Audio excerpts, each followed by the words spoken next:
Note making ನ ಮೇಲಿನ question ಇದು. ಅನ್ಸೀನ್ ಪ್ಯಾಸೇಜ್ ಬಗ್ಗೆ ಬಹಳಷ್ಟು ವಿಶ್ವಾಸ ಇಟ್ಕೊಳ್ಳಿ ಅಂತ ನಾನು ನಿಮ್ಗೆ ಹೇಳಿದ್ದೆ. ಅದೇ ರೀತಿಯ ವಿಶ್ವಾಸ ಒಂದಿಷ್ಟು ಕೂಡ ನೀವು ಬಿಡಬಾರ್ದು. ಅದು ಹಾರ್ಟ್ ಆಗಿದ್ರೆ ಇದು ಕಿಡ್ನಿ, ಎರಡು ಕೂಡ ಜೋಪಾನ ಕಾಪಾಡ್ಕೊಳ್ಳಿ. ಅನ್ಸೀನ್ ಪ್ಯಾಸೇಜ್ ಅಲ್ಲಿ 10 ಅಲ್ಲಿ ಒಂದು 6 7 ಹೇಗೆ ನಿಮ್ ಸ್ಕೋರ್ ಮಾಡಬಹುದಾ, ಈ ನೋಟ್ ಮೇಕಿಂಗ್ ಅನ್ನುವಂತ ಕ್ವೆಶ್ಚನ್ ಇದೆಲ್ಲ ನಿಮ್ ನೋಡಿದ್ರಲ್ಲ, ಈ ತರ ಬಾಕ್ಸ್ ಹಾಕಿ ಒಂದು ಕ್ವೆಶ್ಚನ್ ಪೇಪರ್ ಅಲ್ಲಿ ನೋಡ್ಲಿಕ್ಕೆ ಸ್ವಲ್ಪ ಭಯ ಕಂಡ್ರು ಕೂಡ ಬಹಳ ಈಸಿಯಾಗಿ 4ರಲ್ಲಿ 4 ಮಾರ್ಕ್ ಅನ್ನ ಸ್ಕೋರ್ ಮಾಡತಕ್ಕಂತ ಒಂದು ಏರಿಯಾ. 8 ಬಾಕ್ಸಸ್ ಇರ್ತದೆ, ಈ ತರ ಬಾಕ್ಸ್ ಅಲ್ಲಿ ಕಾಣುತ್ತದಲ್ಲ ಆ ತರ ಬಾಕ್ಸಸ್ ಅಲ್ಲಿ 8 ಇರ್ತದೆ. ಆ 8 ಬಾಕ್ಸ್ ಗಳಿಗೆ ಒಂದೊಂದು ಬಾಕ್ಸಿನಲ್ಲಿ ಒಂದೊಂದು ವರ್ಡ್ ಹಾಕಬೇಕು. ಪ್ರತಿ ಕರೆಕ್ಟ್ ಆನ್ಸರ್ಗೆ ಅರ್ಧ ಮಾರ್ಕು, ಮತ್ತು ಒಟ್ಟಿಗೆ 8 ಬಾಕ್ಸ್ಗೆ 8 ಆನ್ಸರ್ ಬರೆದಾಗ ಎಲ್ಲಾ ಕರೆಕ್ಟ್ ಆಗಿದ್ರೆ 4 ಮಾರ್ಕ್. ನನ್ಗೆ ತಿಳಿದ ಹಾಗೆ ನನ್ನ ಅನುಭವದಲ್ಲಿ ಯಾರೂ ಕೂಡ ಈ ನೋಟ್ ಮೇಕಿಂಗ್ ಕ್ವೆಶ್ಚನ್ ನಲ್ಲಿ ಎಲ್ಲಾ ಅಂಕಗಳನ್ನ ಪಡಿತಾರೆ. Read the text carefully. ನೀವು ಮಾಡಬೇಕಾದ ಕೆಲಸ ಎಷ್ಟೇ, ನಿಮ್ಗೊಂದು ಟೆಕ್ಸ್ಟ್ ಕೊಟ್ಟಿರ್ತಾರೆ, ಒಂದು 7-8 ವಾಕ್ಯಗಳ ಒಂದು ಪ್ಯಾರಾಗ್ರಾಫ್ ಕೊಟ್ಟಿರ್ತಾರೆ. ಆ ಟೆಕ್ಸ್ಟ್ ಅನ್ನ ಸರಿಯಾಗಿ ಓದ್ಕೊಳ್ಳಿ. Find out the keyword given in the question and go along. ಅದರಲ್ಲಿ ಕೂಡ ಕೀವರ್ಡ್ ಬರ್ತದೆ ಕ್ವೆಶ್ಚನ್ ಅಲ್ಲಿ. ಆ ಕೀವರ್ಡ್ ಅನ್ನು ಹಿಡ್ಕೊಳ್ಳಿ. ಆ ಕೀವರ್ಡ್ ಅನ್ನು ಹಿಡ್ಕೊಂಡು ಯಾವ ತರ ಅನ್ಸಿನ್ ಪ್ಯಾಸೇಜ್ ಅಲ್ಲಿ ಕೀವರ್ಡ್ ಅನ್ನು ಹಿಡ್ಕೊಂಡು ಮುಂದುವರಿಯಿರಿ, ಪ್ಯಾಸೇಜ್ ನಲ್ಲಿ ಅದನ್ನ ಹುಡುಕಿ ಅಂತ ಹೇಳಿದ್ನೋ ಅದೇ ತರ ಇಲ್ಲೂ ಕೂಡ ನೋಟ್ ಮೇಕಿಂಗ್ ಅಲ್ಲಿ ಬರ್ತಕ್ಕಂತ ಕ್ವೆಶ್ಚನ್ ಕೀವರ್ಡ್ ಅನ್ನು ಹಿಡ್ಕೊಂಡು ನೀವು ಟೆಕ್ಸ್ಟಿಗೆ ಹೋಗಿ. ಈಗ ಇಲ್ಲೊಂದು ಎಕ್ಸಾಂಪಲ್ ಇದೆ, ರಾಜಸ್ಥಾನ್ ಬೋಸ್ ಆಫ್ ಅಂತ ಒಂದು ಕೀವರ್ಡ್ ಬಂದಿದೆ. ಯಾವ್ದ್ರಲ್ಲಿ ಆ ಕೊಟ್ಟಿರ್ತಕ್ಕಂಥ ಕ್ವೆಶ್ಚನ್ ನ ಬಾಕ್ಸಿನ ಮೇಲ್ಗಡೆ ಇದನ್ನ ಬರೆದಿದ್ದಾರೆ. ಇದನ್ನ ಕೀವರ್ಡ್ ಅಂತ ಇಟ್ಕೊಳ್ತೇವೆ ನಾವು. ರಾಜಸ್ಥಾನ್ ಬೋಸ್ ಆಫ್, ರಾಜಸ್ಥಾನ ಹೆಮ್ಮೆ ಪಡುತ್ತದೆ. 3 ವಿಷಯಗಳಲ್ಲಿ, ಯಾಕೆ 3 ಬಾಕ್ಸ್ ಇದೆ, ಆತರ 3 ಬಾಕ್ಸ್ ಇದ್ದು 3 ಆರೋ ಮಾರ್ಕ್ಸ್ ಇದ್ರೆ ಅಲ್ಲಿ 3 ಆನ್ಸರ್ ಇರಬೇಕು ಅಂತ ಅರ್ಥ. ನಾವು ಟೆಕ್ಸ್ಟ್ಗೆ ಹೋದ್ರೆ ಟೆಕ್ಸ್ಟ್ ಅಲ್ಲಿ ನಮಗೆ ಇಂತಹದೊಂದು ಸೆಂಟೆನ್ಸ್ ಸಿಗ್ತದೆ, Rajasthan Bose of it's culture, cheerful people and passion for kite flying. ಯಾವುದು 3 ಹೆಮ್ಮೆ ಪಡುವ ರಾಜಸ್ಥಾನದ ವಿಷಯಗಳು? ಸಂಸ್ಕೃತಿ, ಅಲ್ಲಿ ಹಸನ್ಮುಖಿ ಜನರು ಮತ್ತು ಗಾಳಿಪಟ ಹಾರಿಸುವ ಅವರ ಒಂದು ಅಭಿರುಚಿ. ಇದು 3 ಅಲ್ಲಿ ಇರುವಂತಹ ಅವರ ಹೆಮ್ಮೆ ಪಡತಕ್ಕಂಥ ವಿಷಯಗಳು. ಅದನ್ನ ಇಲ್ಲಿ ಬರೆದಾಯ್ತು ಒಂದೊಂದು ಬಾಕ್ಸ್ ಅಲ್ಲಿ. ಒಂದರಲ್ಲಿ ಕಲ್ಚರು, ಇನ್ನೊಂದರಲ್ಲಿ ಚೀರ್ಫುಲ್ ಪೀಪಲ್, ಮತ್ತೊಂದರಲ್ಲಿ passion for kite fly. So ಇಲ್ಲಿ ನಿಮಗೆ ಎಷ್ಟು ಮಾರ್ಕ್ಸ್ ಸಿಕ್ಕಿದ್ದು? ಹಾಫ್ ಹಾಫ್ ಹಾಫ್, 1.5 ಸಿಕ್ಕಿತ್ತು. ಇದೇ ತರ ನೀವು 8 ಬಾಕ್ಸ್ಗಳನ್ನ ಕರೆಕ್ಟ್ ಆಗಿ ಫಿಲ್ ಮಾಡಿದ್ರೆ ನಿಮಗೆ 4 ಮಾರ್ಕ್ ಸಿಗ್ತದೆ. You can answer all the 8 questions correctly.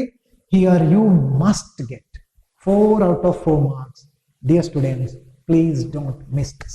This is a golden opportunity for you to increase your score. ಈಗ ಮುಂದಿನ ಕ್ವೆಶ್ಚನ್ ಆನ್ ಜಾಬ್ ಅಪ್ಲಿಕೇಶನ್. ಇದು ನಮಗೆ ರಿಯಲ್ ಲೈಫ್ ಅಲ್ಲಿ ಹೆಲ್ಪ್ ಆಗ್ತಕ್ಕಂಥ ಒಂದು ವಿಷಯ. Work book based question. ಇದಕ್ಕೆ 5 ಮಾರ್ಕ್ ಇದೆ. 5 ಮಾರ್ಕ್ ಇದೆ. ಹೆಚ್ಚಿನ ಸ್ಟೂಡೆಂಟ್ಸ್ ಗಳಿಗೆ ಇದು ಕೂಡ ಒಂದು ತಲೆನೋವು. ಯಾಕಂದ್ರೆ ತುಂಬಾ ಬರೀಬೇಕು, ಜಾಬ್ ಅಪ್ಲಿಕೇಶನ್ ಅಂತೆಲ್ಲ ತಿಳ್ಕೊಂಡಿರ್ತಾರೆ. ಬಟ್ ಹಾಗೇನಿಲ್ಲ ನೋಡಿ, ಮಾರ್ಕ್ಸ್ ಯಾವ ತರ ಡಿವೈಡ್ ಮಾಡ್ತಾರೆ ನೋಡ್ಕೊಳ್ಳಿ. ಇದಕ್ಕೊಂದು ಫಿಕ್ಸ್ಡ್ ಫಾರ್ಮ್ಯಾಟ್ ಇದೆ, ಅದರದ್ದೇ ಆದಂತಹ ಒಂದು ಫಾರ್ಮ್ಯಾಟ್ ಇದೆ. ಅಪ್ಲಿಕೇಶನ್ ಬರೆಯುವುದು ಹೇಗೆ ಅಂತ ಅದನ್ನ ಹೇಳ್ಕೊಟ್ಟಿದ್ದಾರೆ ನಿಮಗೆ ಲೆಕ್ಚರರ್ಸ್. ಆ ಫಾರ್ಮ್ಯಾಟ್ ಅನ್ನ ನೀವು ಕರೆಕ್ಟ್ ಆಗಿ ಬರೆದು ಬಿಟ್ರೆ, ಫಾರ್ಮ್ಯಾಟ್ ನಾನು ಹೇಳೋದು ಕಾಂಟೆಂಟ್ ಅಲ್ಲ, ವಿಷಯ ಅಲ್ಲ, ಆ ಫಾರ್ಮ್ಯಾಟ್ ಇದೆ ಅಲ್ಲ, ಈ ತರ ಬರಬೇಕು ಅಂತ ಅದನ್ನ ಕರೆಕ್ಟ್ ಆಗಿ ಬರೆದ್ರೆ ಅದಕ್ಕೆ ನಿಮಗೆ 2 ಮಾರ್ಕ್ ಇದೆ. ನೋಡಿ, ಹ್ಯಾಸ್ ಎ ಫಿಕ್ಸ್ಡ್ ಫಾರ್ಮ್ಯಾಟ್. ಅದನ್ನ ಪ್ರಾಕ್ಟೀಸ್ ಮಾಡಿ. ಫಾರ್ಮ್ಯಾಟ್ ಅನ್ನ ಕೊಟ್ಟಿದ್ದೇನೆ ನೋಡಿ ಇಲ್ಲಿ, ಇದನ್ನೇ ನೀವು ಪ್ರಾಕ್ಟೀಸ್ ಮಾಡ್ಕೊಂಡ್ರು ನಿಮಗೆ ಮಾರ್ಕ್ ಸಿಗ್ತದೆ. ಬಟ್ ಅಲ್ಲಿ ಏನೋ ಒಂದು ಖಾಲಿ ಬಿಟ್ಟಿದ್ದೇನಲ್ಲ, ಅದರಲ್ಲಿ ನೀವು ವಿಷಯವನ್ನು ತುಂಬಿಸ್ಬೇಕು. ಹೀಗೆ ಬರೆದ್ರೆ ನಿಮಗೆ ಮಾರ್ಕ್ ಇಲ್ಲ. ಇದರಲ್ಲಿ ನೀವು ಬರಿಬೇಕು. ನೀವು ಒಂದು ಜಾಬ್ ಅಪ್ಲಿಕೇಶನ್ ಯಾವ ಪೋಸ್ಟಿಗೆ ಅಪ್ಲೈ ಮಾಡ್ತೀರಿ, ನೀವು ಏನ್ ಕಲ್ತಿದ್ದೀರಿ ಅದನ್ನೆಲ್ಲ ಇಲ್ಲಿ ಬರೆದ್ರೆ ಬಿಟ್ಟು, ಮತ್ತೊಂದು ರೆಸ್ಯೂಮೆ ಇದೆ. ಆ ರೆಸ್ಯೂಮೆ ಅಂತ ಹೇಳಿದ್ರೆ ನಿಮ್ಮೆಲ್ಲ ವೈಯಕ್ತಿಕ ಮಾಹಿತಿಗಳು. ಆ ರೆಸ್ಯೂಮೆಗೂ ಕೂಡ ಒಂದು ಪ್ಯಾಟರ್ನ್ ಇದೆ. ಅದರಲ್ಲಿ ಹೆಸರು, address, date of birth, languages ನಿಮ್ಗೆ ಗೊತ್ತಿರೋದು, ಅದೆಲ್ಲ ಗೊತ್ತಲ್ಲ, ನಿಮ್ಮ ಎಜುಕೇಶನ್ ಕ್ವಾಲಿಫಿಕೇಶನ್, ನಿಮ್ಮ ರೆಫರೆನ್ಸು, ಅದೆಲ್ಲ ಬರೆದ್ಬಿಟ್ಟು ಅದನ್ನ ಇದ್ರ ಜೊತೆಗೆ ಸೇರಿಸಿದ್ರೆ ನಿಮಗೆ 5ರಲ್ಲಿ 5 ಸಿಗ್ಬಹುದು. ಬಟ್ ಬಹಳ ಕಷ್ಟ ಸರ್ ಇದು ಬರೆಯುವುದು ಅಂತ ನೀವು ಏನಾದ್ರು ಭಾವಿಸ್ಕೊಂಡಿದ್ರೆ 3 ಅಂತೂ ಆರಾಮ್ಸೆ ಪಡ್ಕೊಳ್ಬಹುದು. ನೋಡಿ ಯಾವ ತರ ಫಾರ್ಮ್ಯಾಟ್ ಇದೆ ನೋಡ್ಕೊಳ್ಳಿ. XXX ಅಂದ್ರೆ ನಿಮ್ ಹೆಸರು. ಎಕ್ಸಾಮ್ ಅಲ್ಲಿ ನಿಮ್ಮ ಹೆಸರು ಬರೀಲಿಕ್ಕಿಲ್ಲ, ಅದ್ರ ಬದಲಿಗೆ instead of writing your name you have to write XXX.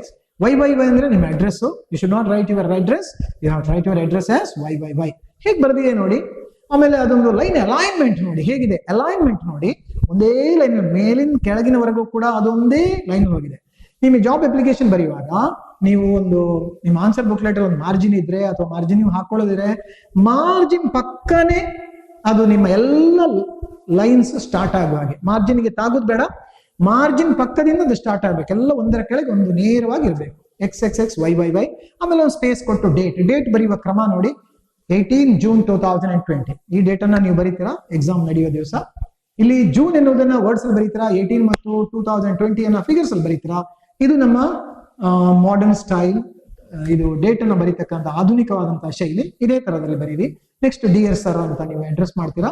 Regarding ಅಥವಾ subject application for the post of ಯಾವ post, application for the post of clerk, application for the post of lecturer, application for the post of lab assistant. ಯಾವ್ದು ಕೇಳಿದಾರೆ ಅದರಲ್ಲಿ ಕೇಳ್ತಾರೆ. ಒಂದು advertisement ಅನ್ನು ನಿಮಗೆ question paper ಅಲ್ಲಿ ಕೊಡ್ತಾರೆ. ಅದರಲ್ಲಿ ಒಂದು ಪೋಸ್ಟ್ ಕೊಟ್ಟಿರ್ತಾರೆ, ಈ ಪೋಸ್ಟ್ಗೆ ಅಪ್ಲೈ ಮಾಡಿ ಅಂತ, ಅದನ್ನ ಬರೀರಿ. ಆಮೇಲೆ ಇದರಲ್ಲಿ ನಿಮ್ಮ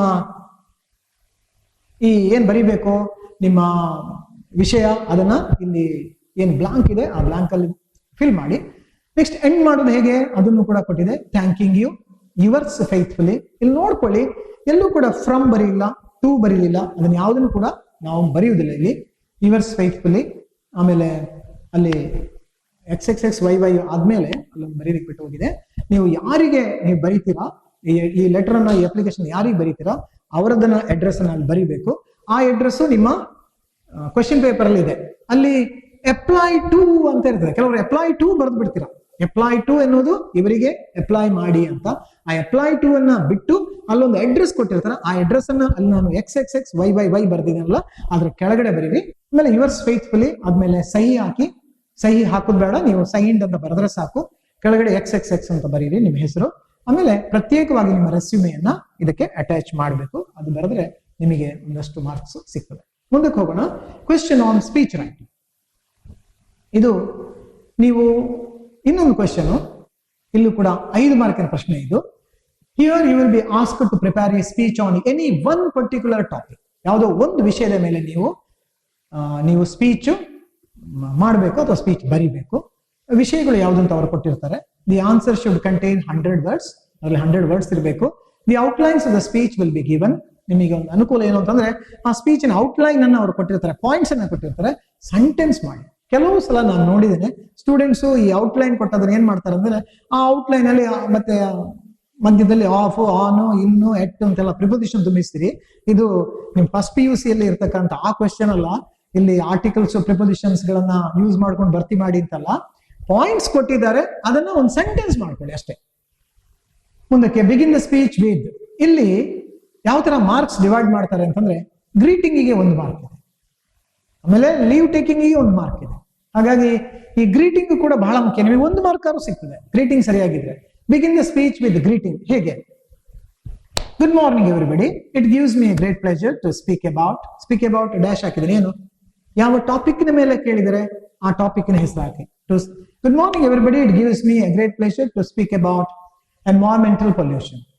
good morning everybody, it gives me a great pleasure to speak about the Independence Day celebration. ಯಾವ ಟಾಪಿಕ್ ಇದೆಯೋ ಆ ಟಾಪಿಕ್ ಅನ್ನ ಅಲ್ಲಿ ಹಾಕ್ಬಿಡಿ. 1 mark is given for greeting. ಇಷ್ಟು ಬರೆದ್ರೆ ಎಷ್ಟು ಮಾರ್ಕ್ ಸಿಗ್ತದೆ ನಿಮಗೆ? 1 ಮಾರ್ಕ್ ಸಿಗ್ತದೆ. ಬಟ್ ನೀವು ಮುಂದಕ್ಕೆ ಕಂಟಿನ್ಯೂ ಮಾಡಬೇಕು, ಏನನ್ನಾದ್ರೂ ಬರೀಬೇಕು. ಇಷ್ಟೇ ಬರೆದು ನಿಲ್ಲಿಸ್ಬಿಡ್ಬೇಡಿ. ಬಟ್ ನಿಮಗೆ ಈಗಾಗಲೇ 1 ಮಾರ್ಕ್ ಸಿಕ್ಕಿದೆ ಇಷ್ಟು ಬರೆದಕ್ಕೆ. ಇದನ್ನ ನೀವು ನೆನಪಿಟ್ಕೊಂಡು ಬರೆದ್ರೆ ಸ್ಪೀಚ್ ರೈಟಿಂಗ್ ಎನ್ನುವಂತಹ ನಿಮ್ಮ ಮನಸ್ಸಿನಲ್ಲಿರುವ ಬಹಳ ಕಷ್ಟದ ಏರಿಯಾದಲ್ಲೂ ಕೂಡ ನೀವು 1 ಮಾರ್ಕ್ ಪಡ್ಕೊಂಡಾಗೆ ಆಯ್ತು. ಹಾಗೇನೆ write a few sentences about the given topic such as library week, environmental day, road safety week, cleanliness, etc. and etc. ಯಾವ ಟಾಪಿಕ್ ಕೊಡ್ತಾರ ನನಗೆ ಗೊತ್ತಿಲ್ಲ. ಯಾವ ಟಾಪಿಕ್ ಇದ್ರು ಕೂಡ ಲೈಬ್ರರಿ ವೀಕ್ ಆದ್ರೆ ಲೈಬ್ರರಿಯ ಬಗ್ಗೆ, ಬುಕ್ಸ್ ಗಳ ಬಗ್ಗೆ, ಎನ್ವೈರನ್ಮೆಂಟಲ್ ಡೇ ಆದ್ರೆ ಎನ್ವೈರನ್ಮೆಂಟಲ್ ಪೊಲ್ಯೂಷನ್ ಬಗ್ಗೆ ಅಥವಾ ಎನ್ವೈರನ್ಮೆಂಟ್ ಅನ್ನ ನಾವು ಬಹಳ ಹೆಲ್ದಿಯಾಗಿ ಇಟ್ಕೊಳ್ಳೋದ್ರ ಬಗ್ಗೆ ನೀವೇನಾದ್ರೂ 1-2 ವಾಕ್ಯಗಳನ್ನ ಇಂಗ್ಲಿಷ್ ಅಲ್ಲಿ ಬರೀಬಹುದು. ರೋಡ್ ಸೇಫ್ಟಿ, ರಸ್ತೆ ಸುರಕ್ಷತೆ ಬಗ್ಗೆ ಕೂಡ ಬರೀಬಹುದು. ಆಮೇಲೆ conclude the speech with leave taking. ಯಾಕಂದ್ರೆ ಲೀವ್ ಟೇಕಿಂಗಿಗೂ 1 ಮಾರ್ಕ್ ಇದೆ. ಹೇಗೆ ಲೀವ್ ಟೇಕಿಂಗ್ ಮಾಡೋದು, ಒಂದು ಸ್ಪೀಚ್ ಅನ್ನ ಕೊನೆಗೊಳಿಸೋದು ಹೇಗೆ ಇಲ್ಲಿ ಕೊಟ್ಟಿದ್ದೇನೆ ನೋಡಿ. Hence I conclude the speech by saying that we should protect our environment or save this earth or follow the traffic rules or maintain cleanliness. ಅಂದ್ರೆ ನಿಮಗೆ ಯಾವ ಟಾಪಿಕ್ ಅನ್ನ ಕೊಟ್ಟಿದಾರ ಆ ಟಾಪಿಕ್ ಗೆ ಸಂಬಂಧಪಟ್ಟ ಹಾಗೆ. Hence I conclude the speech by saying that we should protect our environment ಅಂತ ಹೇಳಿ, ಅದು ಒಂದು ವೇಳೆ ಸೇವ್ ದಿಸ್ ಅರ್ತ್ ಅಥವಾ ಆ ವಿಷಯದ ಮೇಲಿನ ಟಾಪಿಕ್ ಆದ್ರೆ ಸೇವ್ ದಿಸ್ ಅರ್ತ್ ಅಂತ ಬರೀರಿ, ಅಥವಾ ಟ್ರಾಫಿಕ್ ಗೆ ಸಂಬಂಧಪಟ್ಟ ವಿಷಯ ಆಗಿದ್ರೆ ಫಾಲೋ ದ ಟ್ರಾಫಿಕ್ ರೂಲ್ಸ್ ಅಂತ ಹೇಳಿ, ಅಥವಾ ಹೌ ಟು ಮೇಂಟೈನ್ ಕ್ಲೆನ್ಲಿನೆಸ್ ಅಂತ ಇದ್ರೆ ಮೇಂಟೈನ್ ಕ್ಲೆನ್ಲಿನೆಸ್ ಅಂತ ಹೇಳಿ, ಕೊನೆಗೆ thank you for the opportunity ಅಂತ ನಿಮ್ಮ ಸ್ಪೀಚ್ ಅನ್ನ ಎಂಡ್ ಮಾಡಿ. ಮಾರ್ಕ್ಸ್ ಹೇಗೆ ಇದಕ್ಕೆ ಡಿವೈಡ್ ಮಾಡಿ ಕೊಡ್ತಾರೆ ಅಂತಂದ್ರೆ, ಈಗಾಗಲೇ ಹೇಳಿದ ಹಾಗೇನೆ ಗ್ರೀಟಿಂಗಿಗೆ 1 ಮಾರ್ಕು, ಲ್ಯಾಂಗ್ವೇಜ್ಗೆ 2 ಮಾರ್ಕು, ಕೊಹಿರೆನ್ಸಿಗೆ 1 ಮಾರ್ಕು, ಲೀವ್ ಟೇಕಿಂಗ್ಗೆ 1 ಮಾರ್ಕು. ತುಂಬಾ ಕಷ್ಟ ನಮಗೆ ಇಂಗ್ಲಿಷ್, ಆದ್ರೂ ಎಷ್ಟು ಪಡ್ಕೊಳ್ಬಹುದು ಹೇಳಿದ್ರಲ್ಲಿ, ಗ್ರೀಟಿಂಗಿಗೆ 1 ಮಾರ್ಕು, ಲೀವ್ ಟೇಕಿಂಗಿಗೆ 1 ಮಾರ್ಕು, ಏನೋ ಬರ್ದಿದ್ದೇವಲ್ಲ ಒಂದ್ ಸ್ವಲ್ಪ ಆದ್ರೂ ಕೂಡ ಅದಕ್ಕೆ ಒಂದು ಅರ್ಧ ಮಾರ್ಕು, ಹೀಗೆ ಒಂದು 2.5 ಮಾರ್ಕು, ಅಥವಾ ಇನ್ನು ಕೊಹಿರೆನ್ಸ್ ಎಲ್ಲ ಒಂದು ಆರ್ಡರ್ ಅಲ್ಲಿ ಇದ್ರೆ ಮತ್ತೊಂದು ಅರ್ಧ ಮಾರ್ಕು, 3 ಮಾರ್ಕು ಸಿಗ್ಬಹುದು. ಆ 2 ಮಾರ್ಕು ಅದು ಬಹಳ ಎಕ್ಸ್ಟ್ರಾರ್ಡಿನರಿ ಟ್ಯಾಲೆಂಟೆಡ್ ಸ್ಟೂಡೆಂಟ್ಸ್ ಅವ್ರು ಪಡ್ಕೊಳ್ಳಿ. ನಾವು ಒಂದು ಕನಿಷ್ಠ ಪಕ್ಷ 2, 2.5 ಅಥವಾ 1 ಮಾರ್ಕ್ ಅನ್ನಾದ್ರೂ ಈ ಒಂದು ಕ್ವೆಶ್ಚನ್ ಅಲ್ಲಿ ಕೂಡ ತಕೊಳ್ಬಹುದು. ಈಗ ಸ್ಪೀಚ್ ರೈಟಿಂಗ್ ನ ಬದಲಿಗೆ ಕೆಲವು ಸಲ ಅವ್ರು ಏನ್ ಮಾಡ್ತಾರೆ ಅಂತಂದ್ರೆ, ಕ್ವೆಶ್ಚನ್ ಪೇಪರ್ ಅಲ್ಲಿ ಒಂದು ಗೆಸ್ಟ್ ಅನ್ನ ಇಂಟ್ರೊಡ್ಯೂಸ್ ಮಾಡ್ಲಿಕ್ಕೆ ಕೇಳ್ಬಹುದು. ಯಾವುದೋ ಒಂದು ಟಾಪಿಕ್ ಮೇಲೆ ಮಾತಾಡಿ ಅಂತ ಹೇಳ್ಬಹುದು, ಇಲ್ಲ ಒಂದು ಗೆಸ್ಟ್ ಅನ್ನ ಇಂಟ್ರೊಡ್ಯೂಸ್ ಮಾಡಿ ಅಂತ ಕೇಳ್ಬಹುದು. ನಿಮಗೆ ಗೆಸ್ಟ್ ಇಂಟ್ರೊಡ್ಯೂಸ್ ಮಾಡೋದು ಸಿಕ್ಕಿದ್ರೆ ನಿಮಗೆ ಅದು ಈಸಿ ಅಂತ ಕಂಡ್ರೆ ನೀವು ಇದನ್ನ ಚೂಸ್ ಮಾಡ್ಕೊಳ್ಬಹುದು.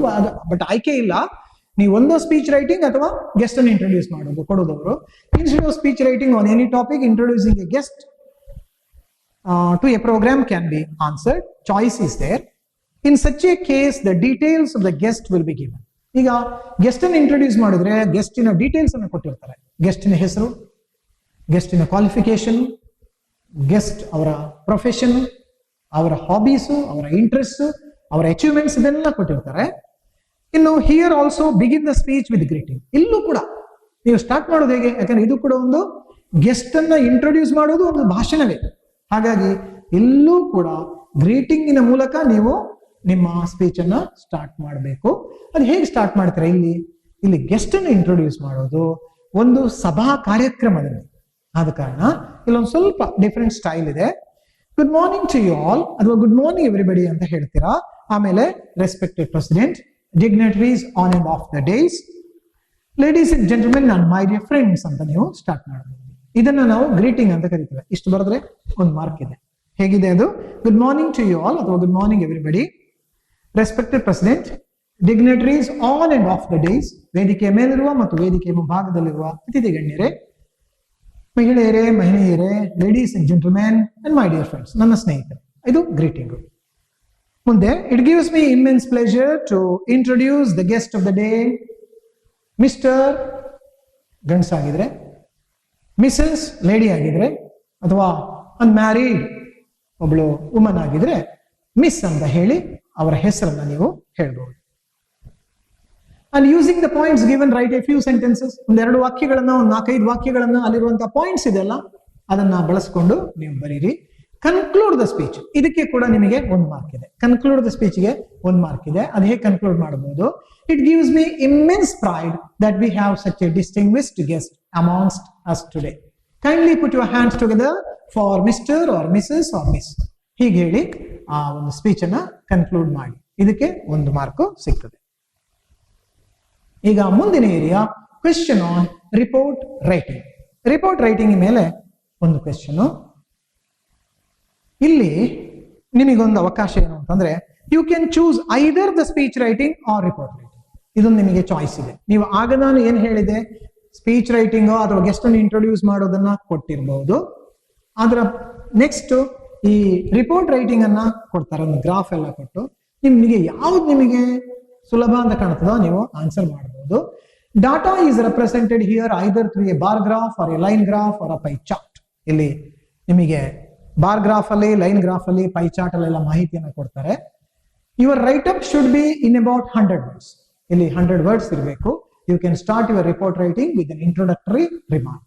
ನೀವು ಹೇಗೆ ರಿಪೋರ್ಟ್ ರೈಟಿಂಗ್ ಅನ್ನು ಸ್ಟಾರ್ಟ್ ಮಾಡಬಹುದು ಅಂದ್ರೆ, ಒಂದು ಇಂಟ್ರೊಡಕ್ಷನ್. ಆ ಇಂಟ್ರೊಡಕ್ಷನ್ ಹೇಗೆ ನೀವು ಬರೆಯೋದು ಅಂತಂದ್ರೆ, the opening line can be the same sentence of the question with minor changes. ಅಲ್ಲೇ ಕೊಟ್ಟಿರತಕ್ಕಂಥ ಪ್ರಶ್ನೆಯನ್ನೇ ಉಪಯೋಗಿಸಿಕೊಂಡು ನೀವು ನಿಮ್ಮ ಓಪನಿಂಗ್ ಲೈನ್ ಅನ್ನ ಮಾಡ್ಕೊಳ್ಬಹುದು, ಬರೀಬಹುದು, ಅಥವಾ ಇಂಟ್ರೊಡಕ್ಷನ್ ಅನ್ನ ಕೊಡಬಹುದು. ಎಕ್ಸಾಂಪಲ್ ತಗೊಳ್ಳೋಣ. ದ ಫಾಲೋವಿಂಗ್ ಬಾರ್ ಗ್ರಾಫ್ ಹೇಗೆ ನಾವು ಬರಿಬಹುದು ಅಂದ್ರೆ, ದ ಫಾಲೋವಿಂಗ್ ಬಾರ್ ಗ್ರಾಫ್, ಒಂದು ಬಾರ್ ಗ್ರಾಫ್ ಕೊಟ್ಟಿದ್ದಾರೆ ಅಂತಂದ್ರೆ ದ ಫಾಲೋವಿಂಗ್ ಬಾರ್ ಗ್ರಾಫ್. ಒಂದು ಪೈ ಚಾರ್ಟ್ ಕೊಟ್ಟಿದ್ದಾರೆ ಅಂತಂದ್ರೆ the following pi chart. Line graph ಕೊಟ್ಟಿದ್ದಾರೆ ಅಂತಂದ್ರೆ the following line graph represents information about the sources of irrigation in India in 2001 ಅಂತ ಅಲ್ಲಿ ಕ್ವೆಶ್ಚನ್ ಇದೆ. Based on information right A report in about 120 words ಅಂತ question ಇದೆ.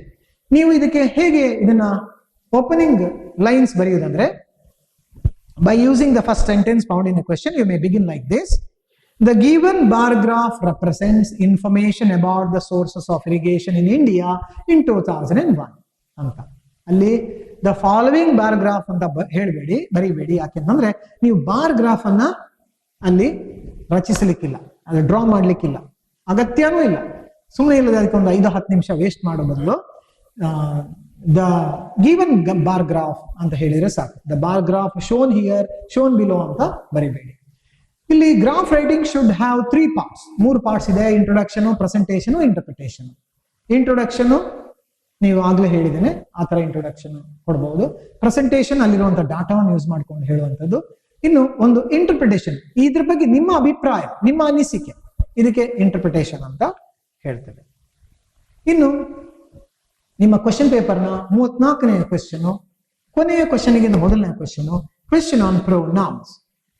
You have to write what the underlined words in the given extract refer to. ಈ ಒಂದು extract ಕೊಟ್ಟಿರ್ತಾರೆ, ಒಂದು 4-5 sentence ಇರ್ತದೆ. ಅದು ನಿಮ್ಮ ಅನ್ಸಿನ್ ಪ್ಯಾಸೇಜ್ನಿಂದಲೇ ಪಿಕ್ ಮಾಡಿದ್ದಾಗಿರ್ತದೆ. ಅದರಲ್ಲಿ ಒಂದು 4 ವರ್ಡ್ಸ್ ಅನ್ನ ಅಂಡರ್ಲೈನ್ ಮಾಡಿರ್ತಾರೆ. ಆ ಅಂಡರ್ಲೈನ್ ಮಾಡಿದ ವರ್ಡ್ಸ್ಗಳು ಯಾವುದನ್ನ ಸೂಚಿಸ್ತವೆ ಅಂತ ನೀವು ಹೇಳಬೇಕು. ಅಂಡರ್ಲೈನ್ ವರ್ಡ್ಸ್ಗಳೆಲ್ಲವೂ ಪ್ರೊನೌನ್ಸ್ಗಳಾಗಿರ್ತದೆ. ಆ ಪ್ರೊನೌನ್ಗಳು ಯಾವ ನೌನಿಗೆ ಸಂಬಂಧಪಟ್ಟದ್ದು ಅಂತ ನೀವು ಬರೆದರಾಯಿತು. For this read the first line carefully, go to the next line and notice the underline word. ಅದಕ್ಕೋಸ್ಕರ ನೀವೇನ್ ಮಾಡ್ಬೇಕಂದ್ರೆ ಫಸ್ಟ್ ಲೈನ್ ಅನ್ನ ಕೇರ್ಫುಲ್ ಆಗಿ ಓದಿ, ನಂತರ ಅಂಡರ್ಲೈನ್ ಮಾಡಿದ ವರ್ಡ್ ಮುಂದಿನ ಸೆಂಟೆನ್ಸ್ ಅಲ್ಲಿ ಯಾವುದಿದೆ ಅಂತ ನೋಡಿ. Find out whether the pronoun ಈ ಸಿಂಗ್ಯುಲರ್ ಆರ್ ಪ್ಲೂರಲ್. ನೀವು ಮಾಡ್ಬೇಕಾದಷ್ಟೇ ಅಂಡರ್ಲೈನ್ ಮಾಡಿದಂತಹ ಪ್ರೊನೌನ್ ಸಿಂಗ್ಯುಲರ್ ಪ್ಲೂರಲ್ ಅಂತ ನೋಡಿ, ಏಕವಚನೋ ಬಹುವಚನೋ ಅಂತ. Find out the noun in the previous sentence. ಹಿಂದಿನ ಸೆಂಟೆನ್ಸ್ ಅಲ್ಲಿ ನೌನ್ ಬರ್ತದೆ, ಆ ನೌನ್ ಅನ್ನ ನೋಡಿ. Find out whether it refers to human or non human beings. ಅದು ಮನುಷ್ಯರಿಗೆ ಸಂಬಂಧಪಟ್ಟ ನೌನ ಅಥವಾ ನಾನ್ ಹ್ಯೂಮನ್ ಬೀಯಿಂಗ್ಸ್ ಇದು ಅಂತ ಒಂದು ಸ್ವಲ್ಪ ನೋಡಿ. This will help you in finding out the answer. ಇದರಲ್ಲಿ ನಿಮಗೆ ಆನ್ಸರ್ ನೋಡೋಕೆ ಸುಲಭ ಆಗ್ತದೆ. ಹೇಗೆ ಅಂತ ಹೇಳೋದು ಎಕ್ಸಾಂಪಲ್ ತಕೊಂಡು ನೋಡೋಣ. ಒಂದು ಎಕ್ಸಾಂಪಲ್ ತಗೊಂಡಿದ್ದೇನೆ. Sahu designs the trophies handed over to the winners, these are presented to them ಅಂತ ಇದೆ. Sahu designs the trophies handed over to the winners, these are presented to them ಅಂತ ಇದೆ. ಇಲ್ಲಿ 2 ವರ್ಡ್ ಅನ್ನು ಅಂಡರ್ಲೈನ್ ಮಾಡಿದ್ದಾರೆ. ನಾವು ಈ ವಿನ್ನರ್ಸ್ ಎನ್ನುವುದು ಪ್ಲೂರಲ್ ನೌನ್ ಅಂತ ನಮಗೆ ಗೊತ್ತಾಗಿದೆ. ಸಾಹು ಎನ್ನುವುದು ಸಿಂಗ್ಯುಲರ್ ನೌನ್, ಟ್ರೋಫೀಸ್ ಎನ್ನುವುದು ಪ್ಲೂರಲ್ ನೌನ್. ಈಗ ಮುಂದಕ್ಕೆ these plural noun, therefore these refers to trophies. ಇಲ್ಲಿ these trophies, Sahu designs the trophies handed over to the winners, these trophies are presented to them ಅಂತಿದೆ. these ಎನ್ನುವ ಆ pronoun ಅನ್ನ underline ಮಾಡಿದ್ದಾರೆ. ಈ these ಎನ್ನುವ ಪ್ರೊನೌನ್ ಯಾವುದಕ್ಕೆ ಸಂಬಂಧಪಟ್ಟದ್ದು ಅಂತ ನಾವು ಹೇಳಬೇಕು. What does the underline word these refer to ಅಂತ ಹೇಳಬೇಕು. these ಎನ್ನುವುದು ಪ್ಲೂರಲ್ ಪ್ರೊನೌನ್, ಇವುಗಳು ಪ್ಲೂರಲ್ ಪ್ರೊನೌನ್. ಮತ್ತು ಅದು ಹಿಂದಿನ ಸೆಂಟೆನ್ಸ್ ಅಲ್ಲಿ Sahu designs the trophies handed over to the winners ಅಲ್ಲಿ ಟ್ರೋಫೀಸ್ ಎನ್ನುವುದು ಪ್ಲೂರಲ್ ಆಗಿದೆ. ಸೊ ಹಾಗಾಗಿ ಇಲ್ಲಿ ದೀಸ್ ಎನ್ನುವಂತಹ underlined pronoun that refers to trophies. ಇನ್ನು ದೆಮ್ ಎನ್ನುವಂತಹ ಇನ್ನೊಂದು ಪ್ರೊನೌನ್ ಅಂಡರ್ಲೈನ್ ಮಾಡಿದರೆ, ದೆಮ್ ಎನ್ನುವುದು ಅವರಿಗೆ ಎನ್ನುವಾಗ ಅದು ಹ್ಯೂಮನ್ ಬೀಯಿಂಗ್ಸ್ಗೆ ಪ್ಲೂರಲ್, ಹ್ಯೂಮನ್ ಬೀಯಿಂಗ್ಸ್ಗೆ ಸಂಬಂಧಪಟ್ಟದ್ದು ಅಂತ ಗೊತ್ತಾಗ್ತದೆ ಅವರಿಗೆ ಅಂತ ಹೇಳಿದಾಗ. ಅದ್ರ ಜೊತೆಗೆ ಅದು ಪ್ಲೂರಲ್ ಪ್ರೊನೌನ್ ಅಂತ ಗೊತ್ತಾಗ್ತದೆ. ಹಾಗಾಗಿ ಏನಿರ್ಬೇಕು ಅಂದ್ರೆ ಹಿಂದಿನ ಸೆಂಟೆನ್ಸ್ ಅಲ್ಲಿ ನಮಗೆ ಹ್ಯೂಮನ್ ಬೀಯಿಂಗ್ಸ್ ಪ್ಲೂರಲ್ ನೌನ್ ಬೇಕು. ಅದು ಯಾವುದು ಅಂತ ನೋಡಿದ್ರೆ ವಿನ್ನರ್ಸ್ ಅಂತ ಗೊತ್ತಾಗ್ತದೆ. ವಿನ್ನರ್ಸ್ ಎನ್ನುವಂತಹ ನೌನು ಅದು ಪ್ಲೂರಲ್ ಮತ್ತು ಅದು ಹ್ಯೂಮನ್ ಬೀಯಿಂಗ್ಸ್ಗೆ ಸಂಬಂಧಪಟ್ಟದ್ದು. ದೆಮ್ ಎನ್ನುವಂತಹ ಪ್ರೊನೌನು ಅದು ಪ್ಲೂರಲ್, ಅದು ಹ್ಯೂಮನ್ ಬೀಯಿಂಗ್ಸ್ಗೆ ಸಂಬಂಧಪಟ್ಟದ್ದು. ಸೊ ಅಲ್ಲಿ ಅದು ಮ್ಯಾಚ್ ಆಗ್ತದೆ. Plural pronoun should match with plural noun. ಅದು ಯಾವುದು? Winners. So them refers to winners. If the underline words is in the next clause, the answer will be in the same sentence. ಇಲ್ಲೊಂದು ವಿಷಯ ಪ್ರೀತಿಯ ವಿದ್ಯಾರ್ಥಿಗಳೇ, usually ಹೇಗಿರ್ತದೆ ಅಂತಂದ್ರೆ underline ಮಾಡಿದ pronoun next sentence ಅಲ್ಲಿ ಇರ್ತದೆ, ಅದಕ್ಕೆ ಸಂಬಂಧಪಟ್ಟ ನೌನು ಪ್ರೀವಿಯಸ್ ಸೆಂಟೆನ್ಸ್ ಅಲ್ಲಿ ಇರ್ತದೆ. ಅಂಡರ್ಲೈನ್ ಮಾಡಿದ ವರ್ಡ್ ನೆಕ್ಸ್ಟ್ ಸೆಂಟೆನ್ಸು, ಅದಕ್ಕೆ ಸಂಬಂಧಪಟ್ಟಂತಹ ನೌನು ಪ್ರೀವಿಯಸ್ ಸೆಂಟೆನ್ಸ್ ಇರ್ತದೆ. ಬಟ್ ಕೆಲವು ಸಲ ಒಂದೇ ಸೆಂಟೆನ್ಸ್ ಅಲ್ಲಿ ನೌನು ಪ್ರೊನೌನ್ ಎರಡೂ ಬಂದ್ಬಿಡ್ತದೆ. ಅದು ಯಾವಾಗ ಅಂತ ಹೇಳೋದನ್ನ ಈಗ ನೋಡುವ. ಒಂದು ಎಕ್ಸಾಂಪಲ್ ತಗೊಳ್ಳುವ. ದೋ Sahu is not A sports man, his passion for creating trophies is outstanding ಅಂತ ಒಂದು ಸೆಂಟೆನ್ಸ್ ಇದೆ. Here the underline word is in the next class. ನೋಡಿ, ಒಂದೇ ಸೆಂಟೆನ್ಸ್.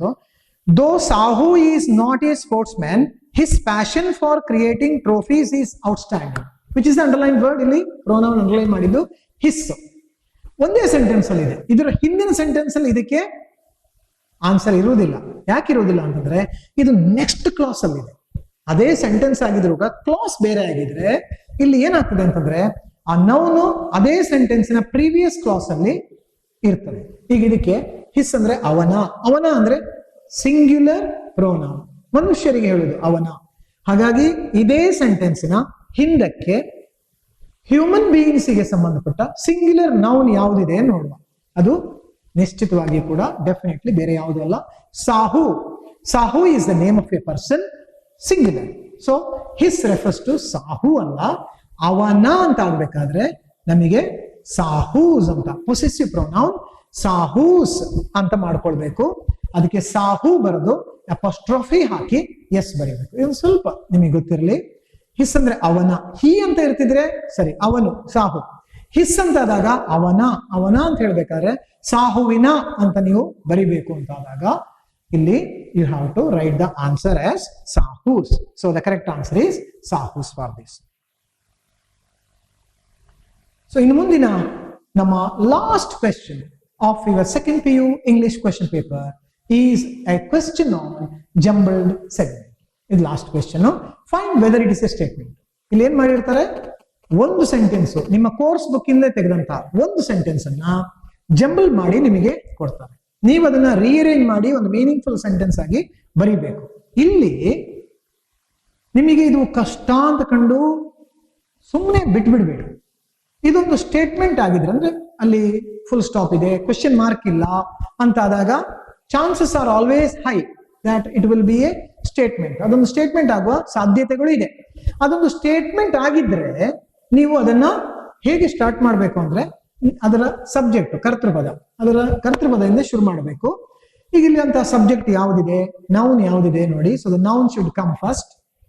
ಅಲ್ಲಿ Gandhi South Africa as a lawyer went to work to ಅಂತ ಒಂದು jumble segment ಇದೆ. ಇದರಲ್ಲಿ ಇದು ಸ್ಟೇಟ್ಮೆಂಟ್. ಹಾಗಾದ್ರೆ ಯಾವ್ದು ಫಸ್ಟಿಗೆ ಬರಬೇಕು? ಸಹಜವಾಗಿ ನೌನ್ ಅಥವಾ ಸಬ್ಜೆಕ್ಟ್. ಗಾಂಧಿಯನ್ನ ಫಸ್ಟಿಗೆ ತರುವ. Gandhi is the first word. ಯಾವಾಗಲೂ ಒಂದು ಸ್ಟೇಟ್ಮೆಂಟ್ ಅಲ್ಲಿ ಒಂದು ಸಬ್ಜೆಕ್ಟ್ ಆದ್ಮೇಲೆ ಹೆಲ್ಪಿಂಗ್ ವರ್ಬ್ ಬರ್ತದೆ. ಸೊ ಹೆಲ್ಪಿಂಗ್ ವರ್ಬ್ ಯಾವ್ದಾರು ಇದೆಯೋ ನೋಡುವ ಅಲ್ಲಿ. But no helping verb is found. Am, is, are, was, ವ್ಯಾರು ಯಾವುದು ಇಲ್ಲ. ಹಾಗಾಗಿ ಹೆಲ್ಪಿಂಗ್ ವರ್ಬ್ ಇಲ್ಲ ಅಲ್ಲಿ.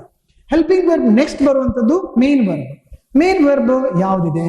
Gandhi South Africa as a lawyer went to work to. ಇಲ್ಲಿ ಎರಡು ಇದೆ, ಅದರಲ್ಲಿ ಒಂದು ಫಸ್ಟ್ ಇಂದು ವೆಂಟ್. ವೆಂಟ್ ಎನ್ನುವುದು ಕ್ರಿಯಾಪದ, ಅದನ್ನ ಹಾಕ್ಬೇಕು. Gandhi vent. So next word Gandhi vent. Gandhi ಹೋದರು, ಮಹಾತ್ಮ ಗಾಂಧಿ ಹೋದರು ಅಂತ ಆದ್ಮೇಲೆ ನಮಗೆ ಸ್ವಲ್ಪ ಯೋಚನೆ ಆಗ್ತದೆ, ಎಲ್ಲಿ ಹೋದ್ರು ಅಂತ. ಎಲ್ಲಿ ಹೋದ್ರು, ಎಲ್ಲಿಗೆ ಹೋದ್ರು ಅಂತ ಹೇಳೋದಕ್ಕೆ ಅಲ್ಲೊಂದು ನೋಡಿದ್ರೆ ಹುಡುಕಿದ್ರೆ ಸಿಗ್ತದೆ. ಎಲ್ಲಿ ಹೋದ್ರು? South Africa. ಸೌತ್ ಆಫ್ರಿಕಾಕ್ಕೆ ಹೋದರು ಅಂತ ಆಗ್ಬೇಕಾದ್ರೆ ಒಂದು ಪ್ರಿಪೋಸಿಷನ್ ಬರ್ಬೇಕು ಅದಕ್ಕಿಂತ ಮೊದಲು. Gandhi went to South Africa. Gandhi South ಆಫ್ರಿಕಾಕ್ಕೆ ಹೋದ್ರು. ಇನ್ನೂ ಇದೆ ಅಲ್ಲ, ಅದನ್ನ ಹೇಗೆ ಬರೆಯೋದು? ಹೇಗೆ ಹೋದ್ರು? Gandhi went to South Africa to work. ಅಥವಾ ಯಾಕೆ ಹೋದ್ರು? ಟು ವರ್ಕ್, ಕೆಲಸ ಮಾಡಲು ಹೋದ್ರು. Gandhi went to South Africa to work. ಮತ್ತೆ ಉಳಿದದ್ದು as a lawyer. Gandhi went to South Africa to work as a lawyer ಅಂತ ನಾವು ಇದನ್ನ ಈ ಒಂದು ಕ್ವೆಶ್ಚನ್ಗೆ ಆನ್ಸರ್ ಮಾಡ್ಬೋದು. ಸೊ ಇವಿಷ್ಟು ಪ್ರೀತಿ ವಿದ್ಯಾರ್ಥಿಗಳೇ ಸೆಕೆಂಡ್ PU ಫೈನಲ್ ಎಕ್ಸಾಮಿನ ಇಂಗ್ಲಿಷ್ ಪೇಪರ್ ಬಗ್ಗೆ ಒಂದು ಡಿಸ್ಕಷನ್. ಇದರ ಒಟ್ಟು ಉದ್ದೇಶ ಇಷ್ಟೇ. ಸೆಕೆಂಡ್ PU ನಲ್ಲಿ English subject it is not at all a hard nut to crack the exam. ಖಂಡಿತ ಅಲ್ಲ. Anybody and everybody can pass this paper. ಯಾವುದೇ ಸಮಸ್ಯೆ ಇರುವುದಿಲ್ಲ.